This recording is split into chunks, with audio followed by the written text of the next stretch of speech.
हरे कृष्णा। हम लोग प्रहलाद महाराज की प्रार्थनाओं को देख रहे हैं। तो हम लोग आज श्रीमद् भागवतम के 7वें स्कंद के 9वें अध्याय के 18वें श्लोक के प्रभुपाद जी के तात्पर्य को देखेंगे। कल हम लोगों ने इस श्लोक की कमेंट्री को देखा था, जो कि गिरधर लाल जी के द्वारा लिखी गई थी। और उस टीका का नाम था बाल प्रबोधनी। ठीक है, तो हम लोग श्लोक बोल के प्रभुपाद जी के तात्पर्य में प्रवेश करेंगे। तो श्रीमद् भागवतम 7वां स्कंद 9वां अध्याय 18वां श्लोक। सोहम प्रियस्य सुहृदः परदेवताया लीला कथास्तव नरसिंह विरिंच गीता अंजस्तिर्मय अनुगणन गुण विप्रमुक्तो दुर्गाणि ते पद युगालय हंस संगः। सोहम प्रियस्य सुहृदः परदेवताया लीला कथास्तव नरसिंह विरिंच गीता अंजस्तिर्म अनुगृणन गुण विप्रमुक्तो दुर्गाणि ते पद युगालय हंस संगः।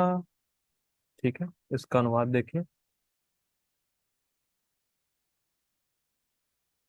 नरसिंह देव कह रहे हैं, हे, माफ कीजिएगा, प्रहलाद महाराज कह रहे हैं, हे भगवान नरसिंह देव, मुक्त आत्माओं हंसों की संगति में आपकी दिव्य प्रेमा भक्ति में लगे रहकर मैं प्रकृति के 3 गुणों के स्पर्श से पूर्णतः कलमशहीन हो सकूंगा और अपने अत्यंत प्रिय स्वामी आपकी महिमाओं का कीर्तन कर सकूंगा।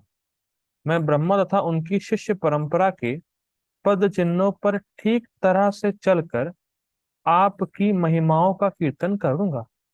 इस प्रकार मैं अज्ञान के सागर को निश्चय ही पार कर सकूंगा।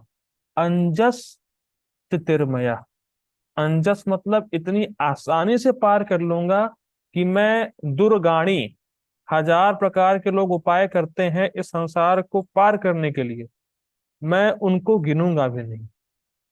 मैं आसानी से पार कर जाऊंगा आपकी लीला को कीर्तन करते हुए। मतलब भक्ति में लगे रहकर मैं बहुत इजीली संसार को पार कर जाऊंगा, मुझे पता ही नहीं चलेगा मैंने कब पार कर लिया। ठीक है, ये बहुत इंटरेस्टिंग है। ठीक है, हम लोग प्रभुपाद जी के तात्पर्य को देखेंगे। ठीक है, लेट्स गो क्रैकिंग।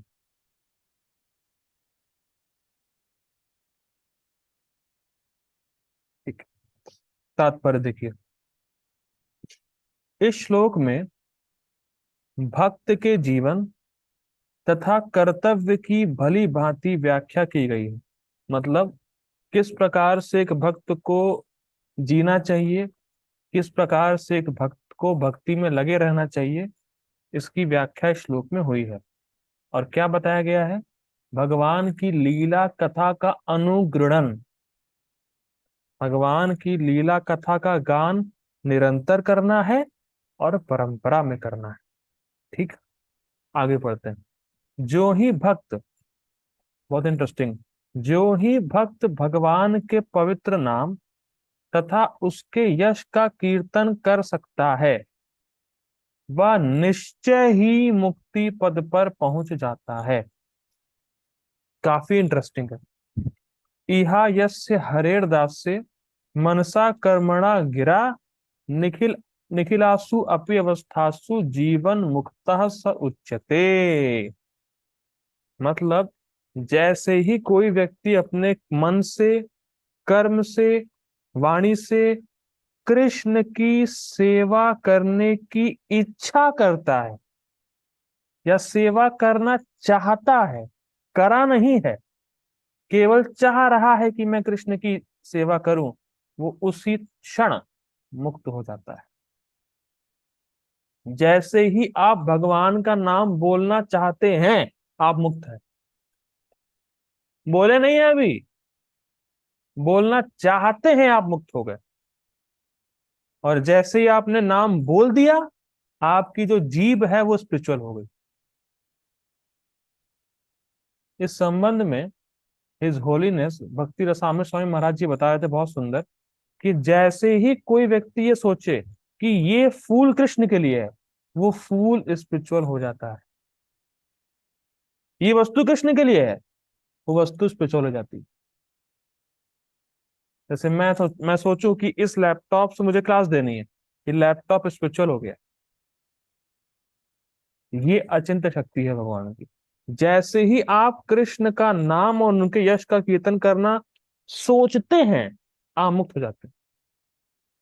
कोई सोच रहा है कि मैं कैसे प्रचार करूं लोगों के बीच में, कैसे मैं इनको भक्ति में लेके आऊं, बस आपका ये सोच ही आपको मुक्ति प्रदान करने वाला है। क्योंकि ये सोच ही बहुत मुश्किल से आती है लोगों में, कि वो कृष्ण भक्ति करे और कृष्ण भक्ति का प्रचार करे, और कर रहा है तो वो मुक्त है ही, इसमें कोई डाउट ही नहीं। वो जीवन मुक्त है, जीते जी मुक्त है। प्रभुपाद जी यही बता रहे हैं यहाँ पे। तो जो प्रहलाद महाराज का कथन था कि आपकी कथा गान से मैं प्रकृति के गुणों से मुक्त हो जाऊंगा, प्रभुपाद जी वही बता रहे हैं आप। ठीक है, आगे पढ़ते हैं। भगवान के पवित्र नाम तथा कार्यकलापों के श्रवण तथा कीर्तन के प्रति अनुराग होने से श्रवणम कीर्तनम विष्णु, मनुष्य को ऐसी स्थिति प्राप्त होती है जहां भौतिक कल्मश नहीं होता। बहुत इंटरेस्टिंग है कि अगर हम भगवान के पवित्र नाम और उनकी लीला का श्रवण कर रहे हैं और कीर्तन कर रहे हैं, तो हम जो है भौतिक कल्मश से मुक्त हो जाएंगे, मतलब प्रकृति के गुणों से मुक्त हो जाएंगे। अगर इस टाइम भौतिक कल्मश है, तो मतलब हमें अनुराग नहीं है। अगर हम अभी भी प्रकृति के गुणों में हैं, तो भगवान के नाम के श्रवण कीर्तन में हमें अनुराग नहीं है। हम कर तो रहे हैं ड्यूटी पूर्वक, पर अनुराग नहीं है, क्योंकि भौतिक कल्मश है। तो इसका सॉल्यूशन क्या है? इसका सॉल्यूशन यही है कि अगर हम बार बार श्रवण कीर्तन में लगे रहेंगे, तो जैसे जैसे भौतिक प्रकृति के जो गुणों का प्रभाव वो कम होता जाएगा, हमारा अनुराग इसमें बढ़ता जाएगा। आप एक दिन भी क्लास छोड़ने का सोचेंगे भी नहीं। ये अनुराग है कि अरे यार क्लास कैसे छोड़ दें आज, या जब ना करें, ये कैसे संभव हो सकता है। तो ये अनुराग दिखा रहा है, और इसमें अनुराग मतलब आप प्रकृति के गुणों से मुक्त हुए हैं। अगर फिजिक्स में इसको फिट किया जाए, तो कलमश से मुक्त इज डायरेक्टली प्रोपोर्शनल टू अनुराग। ठीक है, अगर ऐसे फिट किया जाए तो जितना जितना अनुराग बढ़ेगा, उतना अपना भौतिक कलमश दूर होगा। ठीक है, चीजें हैं। आगे पढ़ते हैं। अब बहुत इंटरेस्टिंग प्रभुपाद जी ले रहे हैं, जो एक शब्द आया था श्लोक में, विरिंच गीता, मतलब ब्रह्मा जी से शुरू होने वाली परंपरा में जो लीला कथा का जो श्रवण और गान बताया गया था, उसको मैं करूंगा, प्रहलाद महाराज कह रहे हैं। तो अब प्रभुपाद जी काफी फोकस दे रहे हैं परंपरा पे, कि जो गुरु शिष्य परंपरा है उसमें ज्ञान लेने का क्या महत्व है। इसको प्रभुपाद जी खूब फोकस कर रहे हैं इस तात्पर्य में। देखिए, मनुष्य को शिष्य परंपरा से प्राप्त प्रामाणिक गीतों का कीर्तन करना चाहिए। मैं फिर रिपीट कर रहा हूं, मनुष्य को शिष्य परंपरा से प्राप्त प्रामाणिक गीतों का कीर्तन करना चाहिए।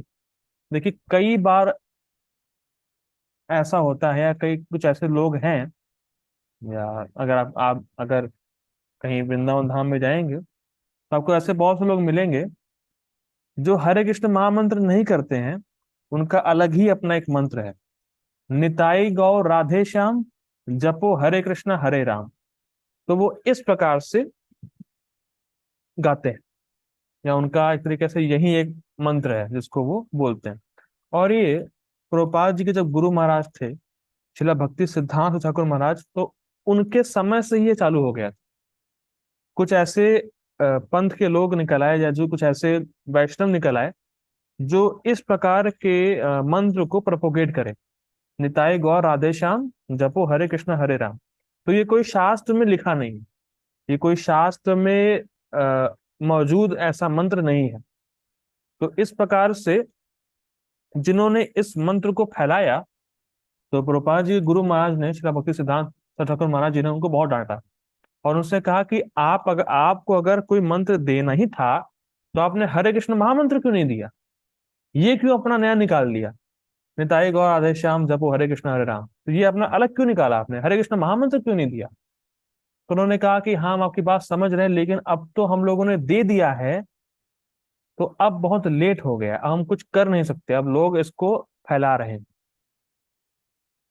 तो एक बात बहुत इंपॉर्टेंट यहाँ पे सीखने वाली है कि भगवान के नामों को लेने की भी एक सही रीति होती है। जो भगवान का नाम या भगवान का जो नाम जब हम करते हैं वो भी परंपरा में प्राप्त होना चाहिए। कई बार लोग ऐसे मंत्र का जाप करते हैं जो गुप्त मंत्र होते हैं।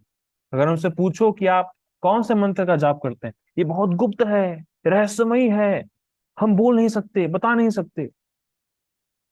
तो ये पॉइंट समझने वाला है कि वो किस मंत्र का जाप कर रहे हैं, वो परंपरा में उनको प्राप्त है कि नहीं है, या शास्त्र में वो मंत्र है कि नहीं है, कुछ नहीं कह सकते। जैसे एक, मैं अभी दिल्ली गया था, तो एक पंथ के लोग मुझे मिले। आ, पता नहीं, ऐसे एक पंथ के लोग थे, मुझे नाम नहीं याद आ रहा है। उन्होंने अपना ही एक मंत्र निकाला हुआ था। वो क्या था, कुछ तो था, ऐसे कुछ था, ओम नमः शिवाय सदा गुरु ऐसा साहिब, ऐसे कुछ करके था। मतलब उन्होंने सिख फिलोसफी और शिव जी को मिक्स कर कर एक मंत्र बनाया था। मतलब उसमें थोड़ा सिखिज्म भी था और ओम नमः शिवाय भी था। तो पूरा मिक्स करके वो लोग जप करते, नाम जप करते थे। अब बताइए, वो मंत्र कहीं नहीं लिखा है शास्त्रों में, लेकिन लोग ले रहे हैं। तो मुझे याद नहीं आ रहा है, किसी ने तो बताया था, किसी ने कमेंट दिया है, किसी को पता होता है। ना ना ना ना, वो अलग ही था, वो अलग ही कोई बाबा थे। तो उनको जो है लोग भगवान बोलते हैं, तो उन्होंने अपना मंत्र बनाया था। और साईं बाबा तो वो तो है ही, वो भी फेक है, वो तो सही बात है, वो भी एक फेक आदमी है। हाँ, ये कह सकते हैं साई राम साई श्याम, ये भी एक बना रखे हैं लोगों ने मंत्र, ये तो कोई शास्त्र में नहीं। ठीक है, सब देखिए ऐसा है, सब सब बिके हुए लोग हैं। ठीक है ना। ब्रिटिशर्स ने इन लोगों को फंड किया था कि तुम लोग आओ यहाँ पे, वैदिक परंपरा को तोड़ो, तो उसमें ये लोग आते हैं। ठीक है। हाँ, तो पॉइंट ये है कि लोग अपना ही मंत्र बना रहे हैं और उसी को जप रहे हैं, परंपरा में प्राप्त है कि नहीं उनको फर्क नहीं पड़ रहा। और यहाँ तक कि प्रभुपाद जी बोलते हैं, अब प्रभुपाद जी बोले भी हैं कि कभी कभी मतलब इस्कॉन के भक्त भी राधे राधे राधे श्याम जप करते हैं। देखिए इसमें कोई मनाही नहीं है। बाहर के लोग, ये सब बाहर के लोग कर सकते हैं राधे राधे राधे श्याम, लेकिन प्रभुपाद जी ने कभी राधे राधे नहीं किया। अगर आप प्रभुपाद जी की बात करें, जो हमारे अभी के रिसेंट आचार्य है, उन्होंने कभी राधे राधे नहीं किया। तो हमें भी राधे राधे नहीं करना है। सामने वाला राधे राधे राधे कर रहा है, ठीक है, हम हरे कृष्ण ही बोल के उसको गीट करेंगे। या राधे श्याम लोग बोलते हैं, ठीक है बोले, लेकिन हमें हरे कृष्ण बोलना है, क्योंकि हम प्रभुपाद जी को फॉलो करते हैं और प्रभुपाद जी ने कभी कभी भी राधे राधे राधे श्याम नहीं किया है। ठीक है, तो जैसा प्रभुपाद जी ने किया हमें वैसा फॉलो करना है। और प्रभुपाद जी ने अपने परपोर्ट्स में लिख दिया है कि हमें किन नामों का कीर्तन करना है, या हम किन कीर्तनों को गा सकते हैं। ये प्रभुपाद जी ने अपने परपोर्ट में लिख रखा है। जैसे जय श्री कृष्ण चैतन्य प्रभु नित्यानंद श्री अद्वैत गदाधर शिवासादि गौर भक्त वृंदा, ये हम कर सकते हैं। हरे कृष्ण महामंत्र कर सकते हैं, या हरि हराय नमः कृष्ण यादवाय नमः, ये हम कर सकते हैं। या जो वैष्णवों ने, जो भक्ति विनोद ठाकुर के जो सॉन्ग्स हैं, नरेंद्र ठाकुर के जो सॉन्ग है, जो वैष्णव सॉन्ग्स है, वो हम गा सकते हैं। ये सब हम गा सकते हैं। इनका ही हमें कीर्तन करना, इन्हीं गीतों को हमें गाना, क्योंकि ये परंपरा में।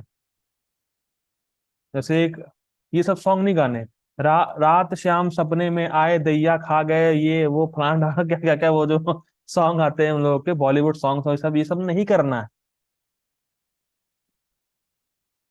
बात समझिए, ये सब नहीं करना है। ठीक है ना। कभी कभी हमारे जो इस्कॉन डिवोटीज भी बॉलीवुड सॉन्ग सुनते हैं या बाहर के सॉन्ग सुनते हैं। हम साफ साफ यहाँ पे देख रहे हैं कि जो शिष्य परंपरा से प्राप्त प्रामाणिक गीत हैं, उनको ही हमें गाना है, उनको ही हमें सुनना है। अच्छा, हम लोग क्यों ये सब कह रहे हैं, मतलब बाहर के गाने क्या खराब है क्या?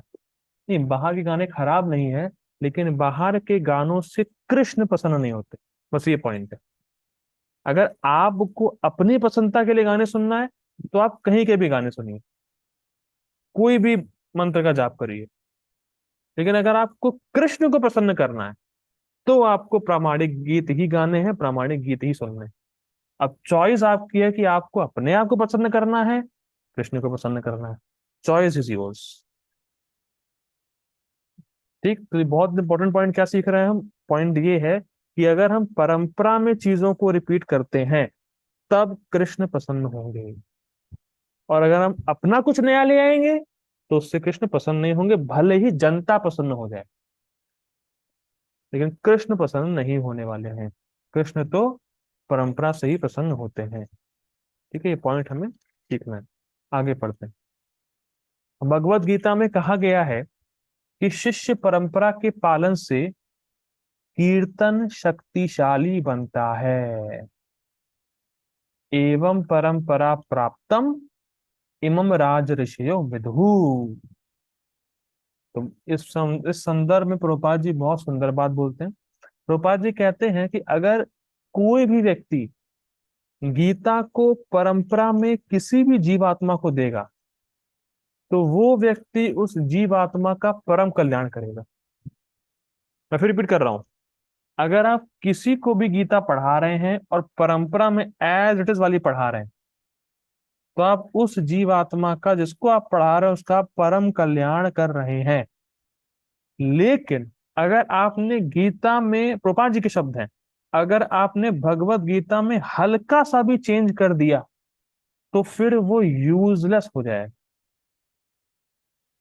ये नहीं बोल रहे हैं कि गीता है तो हल्का सा यूजफुल रहेगा, नहीं, हल्का सा चेंज पूरा यूजलेस, कुछ काम नहीं आने वाला। अब कोई कह सकता है अरे भगवत गीता है भाई, लेकिन अगर परंपरा में नहीं है तो भगवत गीता भी यूजलेस है, पूरी की पूरी यूजलेस है। ये नहीं कह रहे हल्का सा यूजफुल है, ना हल्का, थोड़ा बहुत कुछ नहीं, पूरा यूजलेस। ये प्रभुपाद जी की स्टेटमेंट है। हल्का सा चेंज और पूरी यूजलेस, भले वो गीता भी क्यों ना हो। अब एक सिंपल एग्जांपल समझिए। जैसे अगर लेट्स से फॉर एग्जांपल आपके घर में कोई पोस्टमैन आया और वो 5 लाख रुपए का चेक लेके आया, तो अगर उसमें अकाउंट होल्डर के साइन है तो वो चेक में आपको, अगर आप उस चेक को बैंक में देंगे आपके पास 5 लाख रुपए आ जाएगा। डन। लेकिन अगर 5 लाख का चेक है, लेकिन अगर उसमें पोस्टमैन साइन कर दे तो उस चेक की वैल्यू कितनी है? जीरो। ये नहीं कोई कहेगा ठीक है पोस्टमैन के साइन है तो 5 लाख का चेक था, चलो कम से कम 5,000 रुपए लो तुम। नहीं, पोस्टमैन के साइन है तो आपको एक भी पैसा नहीं मिलेगा, भले 5 लाख का चेक हो। ये नहीं कि बैंक वाले कहें चलो ठीक है साइन गलत है तो 5 लाख का चेक कम से कम 5,000 रुपये ले लो तुम। नहीं ना ना ना ना ना, एक भी फूटी कौड़ी नहीं मिलेगी, पूरा जीरो का जीरो हो जाएगा। तो वैसे ही आपने परंपरा से हल्का सा ड्रिफ्ट कर गए आप, तो आपका जो जो भी टीचिंग है, जो भी आप पढ़ा रहे हैं वो यूजलेस हो जाएगा। जैसे कृष्ण कहते हैं सर्व धर्मान परित्यज्य माम एकम शरणम व्रज। आप इसको कहें कि हाँ कृष्ण की शरण में जानी है, जाना है तुम्हें, लेकिन जो कृष्ण बोल रहे हैं उसकी शरण में नहीं जाना, कृष्ण के अंदर जो बैठा है उसकी शरण में जाना है। तो आपकी जो टीचिंग है, जो आपके जो दे रहे हैं आप जो ज्ञान, वो पूरा का पूरा यूजलेस है, भले ही आप गीता से भले ही क्यों ना ज्ञान दे रहे हो, लेकिन वो पूरा का पूरा वेस्ट है, कचरा है, यूजलेस है। ठीक है, तो ये बात हमें समझना होगा। लेकिन अगर हम परंपरा में देते हैं तो वही ज्ञान जो हम देंगे वो बहुत पावरफुल होगा, उससे उस सामने वाले व्यक्ति का पूरा जीवन ही चेंज हो जाएगा। और ऐसे देखा गया है कि भगवत गीता के बहुत सारे एडिशंस हैं, लेकिन प्रभुपाद जी की जो भगवत गीता है उसको ही उसको ही पढ़ के लोगों की लाइफ चेंज हो रही, क्योंकि वो परंपरा में है और बहुत पावरफुल है। तो इसीलिए प्रभुपाद जी कह रहे हैं परंपरा के पालन से कीर्तन शक्तिशाली बनता है, मतलब पावरफुल होता है। ठीक है, आगे पढ़ते हैं। कीर्तन की अनेक विधियां बनाने से कोई प्रभाव नहीं होगा। ठीक है। किंतु पूर्ववर्ती आचार्यों द्वारा छोड़े गए गीत या कथा का कीर्तन महाजनों ये न गता सपंथा अत्यंत प्रभावशाली होता है। तो अब यहाँ ये क्यों बोल रहे हैं कि जो पूर्ववर्ती आचार्यों के द्वारा छोड़े हुए गीत हैं, कथा कीर्तन है, वो काफी इफेक्टिव होता है?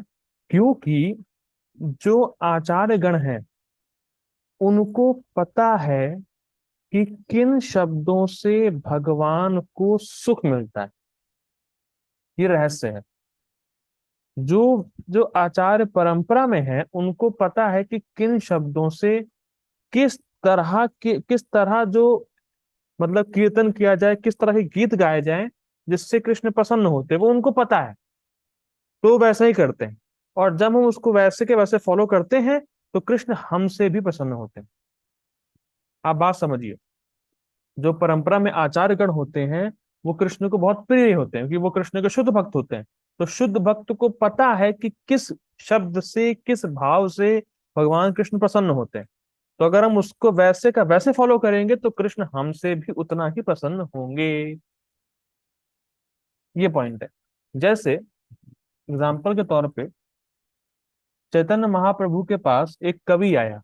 कवि मतलब पोएट, कविता सुनाने के लिए महाप्रभु के पास आया। तो महाप्रभु ऐसे किसी से कविता सुनते नहीं थे। जो महाप्रभु के सर्वेंट थे, स्वरूप दामोदर, तो वो हर कवि को टेस्ट करते थे कि ये कैसी कविता सुना रहा है। तो अगर उसकी कविता पास हो गई तो फिर वो कवि महाप्रभु के पास जाएगा। लेकिन कदाचित तो जो कवि थे वो पता नहीं कैसे महाप्रभु के पास पहुंच गए। तो महाप्रभु के पास पहुंचे और वो कविता सुनाने लगे। तो उस कवि की कविता में जो था, वो मतलब उसने सुनाया सब कुछ अच्छा, सब कुछ सुनाया अच्छा, सब कुछ रिदम विदम सब कुछ सही था। लेकिन उसकी कविता से ये झलक आ रहा था कि जगन्नाथ जी केवल लकड़ी मात्र है, भगवान नहीं है। तो इस तरीके की कविता में झलक आ रहा था। तो महाप्रभु ने उसे खूब चिल्लाया उसके ऊपर, और उसकी कविता को जो है, और खूब मतलब खूब कहा कविता अच्छी नहीं है, उस कवि को बाहर निकाल दिया। अब देखिए क्यों। और महाप्रभु ने फिर ये भी कहा, मतलब फिर कवि ने माफी मांगी तो महाप्रभु ने ये भी कहा कि तुम जो है परंपरा में जब ज्ञान लोगे तब तुम्हारी कविता में वैल्यू आएगी। तो तुमने परंपरा में ज्ञान नहीं लिया है, तो जाओ मेरे भक्तों का संग करो और परंपरा का ज्ञान लो, तब तुम कविता बोलो। तो महाप्रभु ने ये बोला। तो परंपरा में जब हम कुछ बोलते हैं तभी कृष्ण प्रसन्न होते हैं। कुछ अपने मन से एडिशन कर देंगे तो कृष्ण प्रसन्न नहीं होने वाले। ये एक और एग्जाम्पल आता है कि चैतन्य महाप्रभु के पास एक भक्त आए, भक्त तो नहीं कहेंगे, भागवत पर टीका लिखने वाले कमेंटेटर आए। तो महाप्रभु से कहा कि ये मेरी भागवतम पे टीका है। तो महाप्रभु ने कहा कि आपकी टीका किस पूर्ववर्ती आचार्य पर बेस्ड है? तो उसने कहा अरे नहीं, मैंने खुद लिखा है। पहली बात तो ये बोला। और दूसरा उन्होंने कहा कि जो श्रीधर स्वामी की टीका है वो मुझे लगता नहीं इतनी अच्छी है। तो जो है महाप्रभु ने कहा कि जो अपने स्वामी को नहीं मानता उसे मैं वैश्य समझता हूँ। देखिए मैं बताता हूँ, पहले थोड़ा सा हिंट देता हूँ मैं। देखिए, जो श्रीधर स्वामी हुए ये बहुत बड़े आचार्य हुए। चैतन्य महाप्रभु श्रीधर स्वामी को अपना गुरु मानते थे। तो जो श्रीधर स्वामी हैं वो भागवतम पे टीका लिखने वाले पहले आचार्य हैं। मतलब व्यास देव ने जो भागवतम लिखी उस पे पहली टीका लिखने वाले आचार्य हुए श्री श्रीधर स्वामी। तो जितनी भी टीकाएं हम पढ़ते हैं वो सारी टीकाओं का जो आधार होता है वो श्रीधर स्वामी की टीका रहती है। अगर कोई भी आचार्य किसी भी संप्रदाय में भागवतम पे टीका लिख रहा है, दैट मीन्स कि उसकी टीका का आधार श्रीधर स्वामी की टीका होना ही चाहिए। तो जब उस व्यक्ति ने कहा कि मैं श्रीधर स्वामी की टीका को नहीं मानता हूं, तो महाप्रभु ने कहा जो अपने स्वामी को नहीं मानता, मतलब आपकी टीका उनके टीका पे पेश होना चाहिए था, लेकिन जो अपने स्वामी को नहीं मानता उसको मैं वैश्य मानता हूँ। तो उसको उन्होंने भगा दिया। तो बेसिकली हम सीख क्या रहे हैं? हम ये सीख रहे हैं कि परंपरा में अगर हम ज्ञान लेंगे और ज्ञान देंगे तब हम तो शुद्ध होंगे ही, सामने वाला भी शुद्ध होगा और कृष्ण प्रसन्न होंगे। ये हम सीख रहे हैं मेन पॉइंट। और तभी हमारी बात में दम होगा जब हम परंपरा में ज्ञान देंगे। सिंपल है। आगे पढ़ते हैं। और यह विधि सरल भी है। क्यों सरल है? क्योंकि जो सुना है उसको रिपीट करना है। आपको कुछ नया मैन्युफैक्चर करना ही नहीं है, आपको कुछ नया बनाना ही नहीं है। लेकिन ये सरल हो नहीं पाता। सरल है पर सरल हो नहीं पाता, क्योंकि लोग कुछ ना कुछ अपना ऐड करना चाहते हैं। लोग अपनी महानता को दिखाना चाहते हैं, मैं कितना महान हूं। मुझे नहीं लगता कि ये ठीक चीज ठीक है या सही से बोली गई है। मैं थोड़ा सा इसको चेंज करता हूँ, अपने तरीके से बोलता हूँ, अपना कुछ नया मॉडिफाई लेके आता हूँ। तो उससे काम नहीं बनने वाला है। अगर आप कुछ भी अपना जोड़ेंगे, अपना कचरा लाएंगे बीच में, तो काम नहीं बनने वाला। लेकिन अगर आपने परंपरा में सुना है और एज इट इज देने का प्रयास करेंगे, देखिए, हो सकता है आप एज इट इज दे ना पाए। हो सकता है आपको कुछ अंडरस्टैंडिंग वीक है, आप समझ नहीं पाए। लेकिन अपना जोड़िए मत। आप चुप हो जाइए कि हाँ, माता जी, प्रभु जी, मुझे पता नहीं, शायद मुझे समझ नहीं आ रहा है। मैं पूछ के, मतलब जो मेरे जो सीनियर है उनसे पूछ के आपको तब बताऊंगा। लेकिन ये नहीं कि अरे, मुझे नहीं आता, मेरे स्टूडेंट ने पूछा, मुझे नहीं आता, तो कुछ ना कुछ तो बताना पड़ेगा इसको। कुछ ना कुछ तो बताना पड़ेगा, वरना क्या सोचेगा ये, मुझे नहीं आता, कुछ भी बोल दिया उसको। ऐसा नहीं होना चाहिए। आप दिखावा मत करिए कि आपको सब आता है। कई बार होते हैं, जैसे नए नए डिवोटी होते हैं, कई सारे स्टूडेंट बन जाते हैं। तो कुछ स्टूडेंट ने पूछा, उनको नहीं पता है, तो सोचते हैं अरे यार, अगर मैं बोल दूंगा मुझे नहीं पता तो क्या सोचेगा सामने वाला। कुछ ना कुछ तो बताना पड़ेगा, तो कुछ भी बता दो उसको। नहीं, don't try to be perfect. Perfect केवल कृष्ण है। अगर आपको नहीं पता, आप बोल दीजिए कि अभी मुझे ये नहीं पता, तो पूछ के बताऊंगा। ठीक है, ये हॉनेस्टी है, ठीक है। गलत नहीं बताए, ठीक है। देखिए, आप कितना भी सब कुछ कर लीजिए, आप सब कुछ नहीं जान सकते, क्योंकि सब कुछ जानने वाले केवल कृष्ण है। कुछ ना कुछ तो ऐसा होगा जो आपको नहीं पता होगा, तो आप उसको स्वीकार करिए कि मुझे ये नहीं पता है, और पूछ के मैं बताऊंगा। ठीक है, आगे बढ़ते हैं। इसीलिए इस श्लोक में प्रहलाद महाराज अंजहा, सरलता से शब्द का प्रयोग करते हैं। ठीक है, आगे बढ़ते हैं।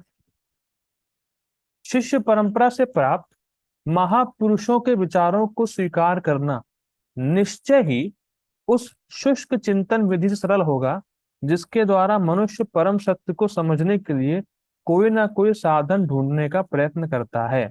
बेसिकली क्या मतलब, कहने का मतलब है कि भगवान कौन है और वो कैसे संतुष्ट होंगे, इसके लिए रिसर्च करने की जरूरत नहीं है आप, क्योंकि इसका रिसर्च वर्क पहले ही हो चुका है।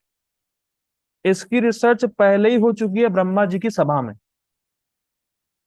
इसको ढूंढ लिया गया है कि भगवान कौन है। गोविंदमादि पुरुषम तमहम भजामी, ईश्वरः परमः कृष्ण सच्चिदानंद विग्रह, अनादिरादिर गोविंद सर्व कारण कारणम।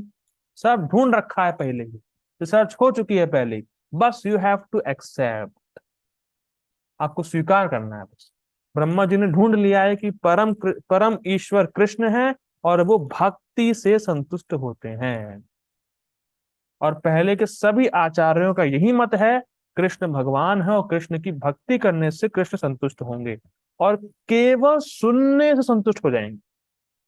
ये बहुत इंटरेस्टिंग है। केवल आप भगवान के बारे में सुनिए, भगवान संतुष्ट है। केवल श्रवण, श्रवणम कीर्तनम विष्णु। पहले श्रवण आया, बस आप केवल देखिए।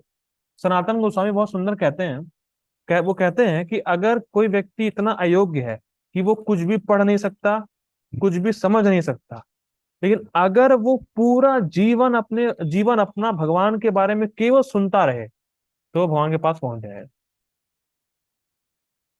कुछ ना, वो कुछ भी करे ही ना, केवल श्रवण श्रवण श्रवण करता रहे, भगवान के पास पहुंच जाएगा। तो श्रवण से भगवान बहुत संतुष्ट होते हैं, केवल सुनने से। और ये कितना इजी है।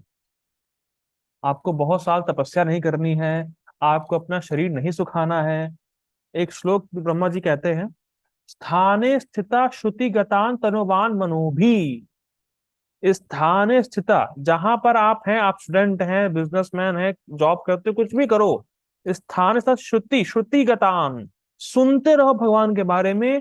तो जो भगवान अजीत हैं, जिनको कोई नहीं जी सकता, केवल आपके सुनने मात्र से वो भगवान जो अजीत हैं वो भी आपके द्वारा जीत लिए जाएंगे। तो केवल सुनते रहिए, भगवान को आप पालेंगे। इतना इजी प्रोसेस है। ठीक है, अब मैं ऐसा करता हूँ, मीटिंग एंड कर रहा हूँ। Please join again. Hare Krishna.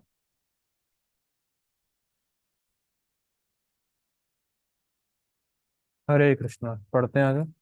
सर्वोत्तम विधि यही है कि पूर्ववर्ती आचार्यों के उपदेशों को स्वीकार करके उनका पालन किया जाए। देखिए, बहुत गंभीर बात है। इस संबंध में एक व्यक्ति, पता नहीं भक्त है कि नहीं है, लेकिन एक स्टेटमेंट बड़ा सुंदर मैंने पढ़ा था पहले। The gate of knowledge is open for those who are humble and meek.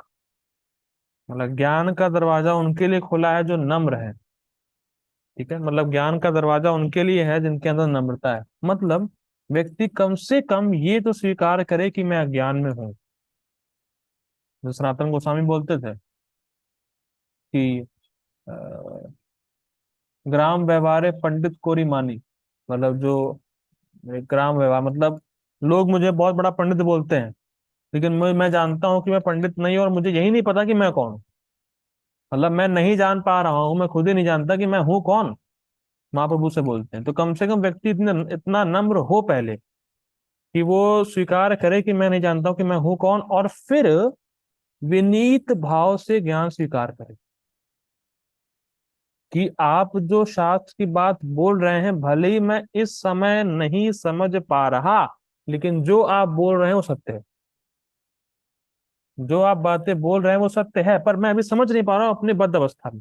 लेकिन जो आप बोल रहे हैं, जब मैं वैसा पालन करूंगा तो ये ज्ञान मेरे हृदय में विविर हो जाएगा। जैसे आदि प्रभुपाद जी का जो कैलेंडर में, कैलेंडर का जो बोलते हैं प्रभुपाद जी का स्टेटमेंट, तो उसमें यही बोला गया है कि जो व्यक्ति, जो डिसाइपल सिंसियरली अपने गुरु की बात को फॉलो करता है, तो सारा वैदिक ज्ञान उसके हृदय में रिवील हो जाता है।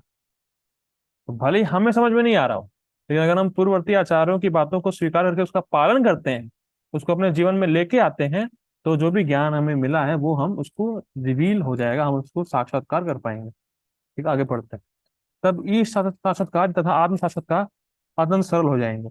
ठीक है, इस सरल विधि के पालन से मनुष्य प्रकृति के भौतिक गुणों के कलमश से मुक्त हो जाता है और अज्ञान के उस सागर को पार कर सकता है जो अनेक कष्टदायक परिस्थितियों से पूर्ण है। अज्ञान का सागर मतलब, अज्ञान क्या है? अज्ञान मतलब हम नहीं जानते कि हम हैं कौन। और कष्टदायक परिस्थितियों से पूर्ण है, तो कष्टदायक परिस्थिति क्या है? कष्टदायक परिस्थिति है अप्रिय संयोग और प्रिय वियोग। देखिए, आप ये मत सोचिए कि जब कोई व्यक्ति मर जाता है तो ही अप्रिय संयोग होता है। ये बात नहीं हो रही है। आप बाथरूम में बैठे मच्छर काट लिया ये अप्रिय संयोग है। जैसे अभी अभी एक गर्मी का मौसम है तो पंखा चल रहा है, लाइट चली जाए, तो ये अप्रिय संयोग है।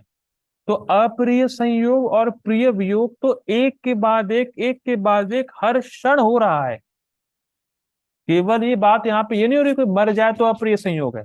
नहीं, हर क्षण अप्रिय संयोग और प्रिय वियोग साथ साथ चल रहे हैं, हर क्षण। और ये हमेशा ही होता रहता है। लेकिन जब हम भगवान की भक्ति से तृप्त हो जाएंगे, तब अप्रिय संयोग और प्रिय वियोग तो चलता रहेगा, पर हमसे अफेक्ट नहीं होंगे। ये पॉइंट है। आप ये मत सोचिए कि भक्तों को कष्ट नहीं आते हैं। कष्ट आएगा, भक्ति जीवन में भी कष्ट आएगा, पर उससे वो प्रभावित नहीं होगा। यही दिखाता है कि वो भौतिक कलमश से मुक्त हो चुका है। ठीक है, ये मेन पॉइंट है। आगे पढ़ते हैं। महान आचार्यों के पद चिन्हों पर चलकर मनुष्य हंसों या परम हंसों की संगति प्राप्त करता है। स्पष्ट है। जो भौतिक कलमश अनेक कष्टदायक परिस्थितियों से पूर्णतया मुक्त होते हैं, मतलब उनके हृदय में गुणों का प्रभाव नहीं होता है। उनका हृदय तो प्रेम भक्ति से भरपूर रहता है। ठीक है, आगे पढ़ते हैं। निसंदेह आचार्यों के उपदेशों का पालन करके मनुष्य सदा से सारे भौतिक कलमश से मुक्त हो जाता है और इस तरह उसका जीवन सफल हो जाता है। ये है जीवन की सफलता, कि पूर्ववर्ती आचार्यों के उपदेशों का पालन करें और प्रकृति के गुणों से मुक्त हो जाएं, प्रेम भक्ति को प्राप्त करें, भगवान के धाम जाएं। That is real success. ठीक है, सफल हो जाता है क्योंकि वह जीवन लक्ष्य तक पहुंच जाता है। जीवन का लक्ष्य क्या है? भगवान के चरणों की प्राप्ति। आगे पढ़ते हैं। यह भौतिक जगत दुखमय है। अब देखिए, बहुत इंपॉर्टेंट लाइन है। यह भौतिक जगत दुखमय है, चाहे किसी का जीवन स्तर कैसा ही क्यों ना हो। चाहे कोई अमीर हो, चाहे कोई गरीब हो, दोनों ही व्यक्ति को पेट का दर्द समान रूप से झेलना पड़ेगा। मतलब ऐसा नहीं कि जो अमीर व्यक्ति है उसको पेट का दर्द कुछ कम होगा, गरीब है तो पेट का दर्द ज्यादा होगा, ऐसा नहीं। दोनों को ही पेट का दर्द समान झेलना पड़ेगा। दोनों को ही बुखार सामान्य रूप से आएगा। ऐसा नहीं कि अमीर व्यक्ति को बुखार बहुत कम तकलीफ दे रहा हो और गरीब को ज्यादा दे रहा हो, ऐसा नहीं। गरीब व्यक्ति भी मरेगा, अमीर व्यक्ति भी मरेगा। बल्कि देखिए, ऐसा देखिए, बहुत सिंपल है। ये जो काल चक्र है ना भगवान कृष्ण का, बहुत डेंजरस है। आप अगर बहुत अमीर हैं, लेट से आप अमीर है, जैसे लेट से फॉर एग्जांपल किसी को मिठाई खाने का शौक है, आपके पास पैसा है लेकिन आपको डायबिटीज है, तो आप मीठा खा नहीं सकते। और जो गरीब है, उसको डायबिटीज नहीं है पर पैसा नहीं। तो ये काल चक्र ऐसा डिजाइन है। अब बहुत पैसे हैं पर डायबिटीज हो रखी है, खा नहीं सकता। और गरीब व्यक्ति क्या है? डायबिटीज नहीं पर पैसा नहीं। तो हर व्यक्ति कष्ट में है, ये बात समझिए। चाहे वो अमीर हो चाहे वो गरीब हो, हर हर व्यक्ति कष्टों की जगह दुखमय है। और दोनों समान रूप से कष्ट झेल रहे हैं। ठीक है, इसमें तनिक भी संदेह नहीं है। ठीक है, कि दोनों समान रूप से कष्ट झेल रहे हैं। अब जो लाइन आने वाली बहुत इंटरेस्टिंग है। भौतिक विधियों द्वारा संसार के दुखों को कम करने के सारे उपाय असफल होंगे। ये बहुत ही गंभीर बात है। भौतिक विधियों द्वारा संसार के दुखों को कम करने के सारे उपाय असफल होंगे। अब एक बहुत सिंपल एग्जांपल दे रखा है टीका में, मतलब जो श्री स्वामी की टीका है उसमें दे रखा है। जैसे लेट से फॉर एग्जांपल एक कमरे में अंधकार हो। मैं क्वेश्चन पूछता हूँ, हरे कृष्णा प्रभु जी, हरि बोल। हरे हरे कृष्णा। प्रभु जी, एक कमरे में अंधेरा हो रखा है, ठीक है, और आप उस कमरे में गए और आपने खूब तलवार चलाई, तो क्या अंधेरा चला जाएगा? नहीं। आपने अंधकार को काट रहे हैं, आप अंधकार को क्या कटा, खाट खाट खाट खाट, अंधकार जाएगा? नहीं। ठीक है, हरे कृष्णा। हरि बोल। Very nice answer. Hare Krishna Supeksha माता जी, हरे कृष्णा। अब पता नहीं आप सुन रहे हैं नहीं सुन रहे हैं क्या है। हरे कृष्ण प्रभु जी। हाँ, हरे कृष्णा। अच्छा माता जी, अगर मतलब आप हिंदी समझती है ना? हाँ ठीक है। कंफ्यूज हो हाँ जाता हाँ। हूँ। अच्छा, हाँ मैं कह रहा हूँ कि अगर कमरे में बहुत अंधकार है, आप उस कमरे में एंटर करी और आप हर जगह पानी फेंक रहे हैं, अंधकार, लो गीले हो जाओ, गीले हो जाओ पानी से, चले जाओ, जाएगा अंधकार? नहीं, कभी नहीं जाएगा।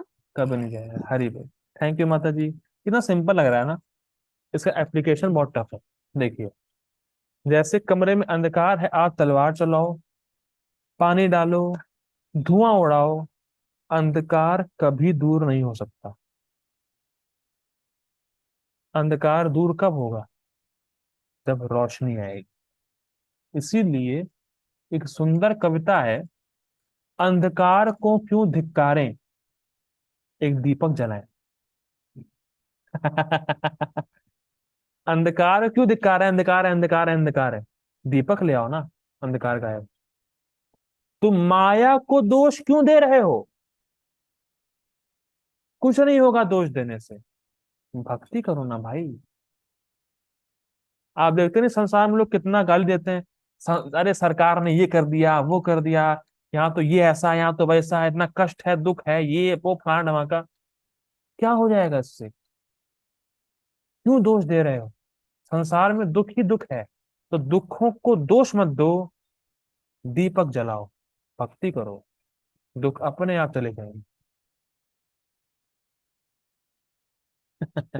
अंधकार को क्यों धिक्कारें, एक दीपक जलाएं। बहुत सुंदर था। एक एक ट्रक के पीछे लिखा हुआ था यार। ट्रक वाले भी समझदार रहते हैं। ट्रक के पीछे लिखा हुआ था, अंधकार क्यों धिक्कार है, दीपक जलाएं। तो बात क्या है, ये बहुत लॉजिकल पॉइंट है कि किसी भी विधि से आप माया को नहीं जी सकते एक्सेप्ट भक्ति। इसीलिए कृष्ण क्या बोले, देवी ही ऐसा गुणमयी मम माया दुरत्या माम, एक क्या था वो, भूल गया मैं। मम माया दुर देवी ही ऐसा गुण में मम माया दुरत्या माम एवा ये प्रपद्यन्ते, माम एवा ये प्रपद्यन्ते, मेरी ही शरण में जब आओगे, माया में ताम तरंती थे, तब तुम माया को पार करोगे। मतलब भगवान कृष्ण के संपर्क में आए बिना हम माया को नहीं जी सकते। जैसे अगर आप अंधकार में है तो रोशनी के संपर्क में आए बिना अंधकार नहीं जाएगा। तो इसीलिए आप कितना भी भौतिक विधि, कितने भी भौतिक प्रयास, कितना भी मटेरियल एडवांसमेंट कर लो, कितना भी टेक्नोलॉजी ले आओ, टेक्नोलॉजी से कुछ होने वाला नहीं है। कितना भी आर्टिफिशियल इंटेलिजेंस ले आओ, लेकिन वो इंटेलिजेंस आर्टिफिशियल है, रियल नहीं है। वो इंटेलिजेंस आर्टिफिशियल है, रियल नहीं है। इसलिए पापा जी बोलते थे artificial intelligence means no intelligence, ये रियल नहीं है ना। तो उससे कुछ होने वाला नहीं है, आपको भक्ति करनी ही पड़ेगी। ठीक। अब लास्ट पॉइंट, वास्तविक रूप से, वास्तविक रूप में सुखी होने के लिए देखिए, मनुष्य को कृष्ण भावना भावित होना चाहिए, अन्यथा सुख मिलना असंभव है। जैसे मछली और पानी वाले एग्जाम्पल से जानते हैं कि अगर मछली को पानी से निकाल देंगे तो हमेशा असंतुष्ट रहेगी, पानी में डाल दोगे संतुष्ट हो जाएगी। आगे पढ़ते हैं। कोई, अब देखिए, कोई यह कह सकता, ये बहुत लोगों का प्रश्न होता है, कोई यह कह सकता है कि आध्यात्मिक जीवन में उन्नति करने के लिए तपस्या करनी होती है, अर्थात स्वेच्छा से असुविधा को स्वीकार करना होता है। और वो देखिए, सबसे बड़ी असुविधा हमारे लिए क्या है, सबसे बड़ी असुविधा हमारे लिए ये है, अविद्या से ग्रसित चित्त के साथ भक्ति करना। क्या मतलब है इसका, हमारा चित्त अभी अविद्या से भरा हुआ है, और अविद्या से भरे रहने की वजह से हमारा नाम जप करने का मन नहीं करता, सुबह उठने का मन नहीं करता, क्लास में सुनने का, क्लास में आने का मन नहीं करता, क्योंकि हमारी अविद्या इतनी स्ट्रांग है, इसलिए मन नहीं कर रहा है।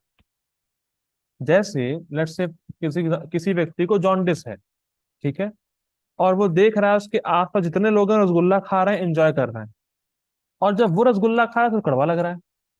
वो जान रहा है, भले ही इसको जॉन्डिस, लेकिन वो जानता है कि रसगुल्ला मीठा है, और लोग यार बड़ा टेस्ट कर रहे हैं, लोग खुश हो रहे हैं, पर उसको टेस्ट नहीं आ रहा है रसगुल्ले का, उसको जॉन्डिस है। तो परेशानी रसगुल्ले में नहीं है, परेशानी उसकी बीमारी में। और जब वो रसगुल्ला खा रहा है तो वो अपने अनुभव पे श्रद्धा ना रखकर, उसको पता है कि रसगुल्ला मीठा होता है। ये बहुत गंभीर पॉइंट है, अब बात समझिए। किसी किसी जॉन्डिस व्यक्ति को अगर आप मीठा देंगे तो उसको कड़वा लगेगा, लेकिन वो समझ रहा है कि ये मीठा होता है, कड़वा नहीं है ये। उसको अभी जो अनुभव हो रहा है उस पर वो श्रद्धा नहीं रखा है, जो उसको आगे अनुभव होगा उस पर श्रद्धा रख रहा है कि जब मैं इसको खाता रहूंगा, खाता रहूंगा, खाता रहूंगा, तो एक दिन यही चीज मुझे मीठी लगेगी। तो उसकी श्रद्धा ठीक वालों पर है, जो जिनको जॉन्डिस नहीं है, उनके अनुभव पे श्रद्धा है उस व्यक्ति को।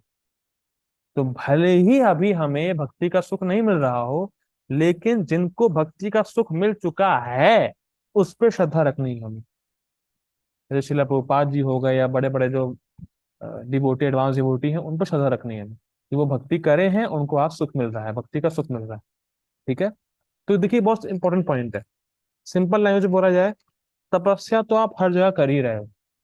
आप कोई भौतिक काम करते हो, इंद्र तृप्ति में भी तपस्या है, भक्ति में भी तपस्या है, पर इंद्र तृप्ति में असंतोष है, और भक्ति की तपस्या में असीमित सुख है।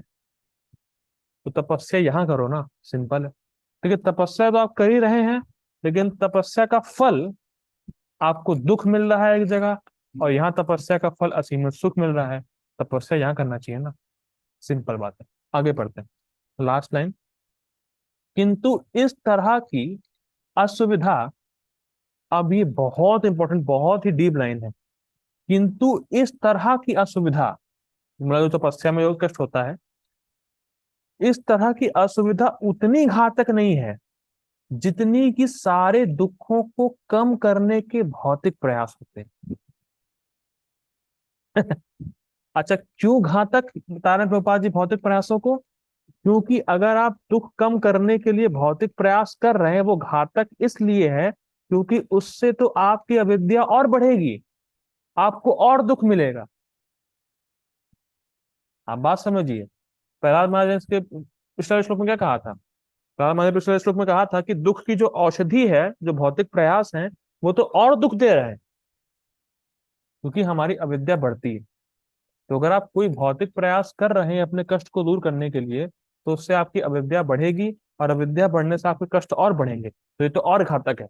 लेकिन भक्ति की तपस्या में आपकी अविद्या कटेगी, तो आपके कष्ट भी कटेंगे। तो इसीलिए हमें असुविधा लेनी है, पर भक्ति के लिए, भौतिक प्रयासों के लिए नहीं। ठीक है, इतना ही था। Thank you for joining. I hope class समझ में आई होगी। शिल प्रभुपाद की जय, श्रीमद् भागवतम की जय। हरे कृष्ण। नरसिंह देव भगवान की जय। प्रहलाद महाराज की जय। हरे कृष्ण।